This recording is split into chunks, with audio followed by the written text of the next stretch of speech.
Splitting a large log into two equal parts using a chainsaw is not an easy task. It requires precision, skill, and years of experience to make every cut accurate and safe.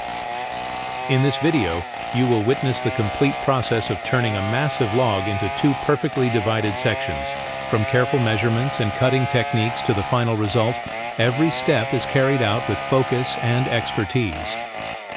The split logs can then be processed further into high-quality lumber for construction, furniture, and many other purposes.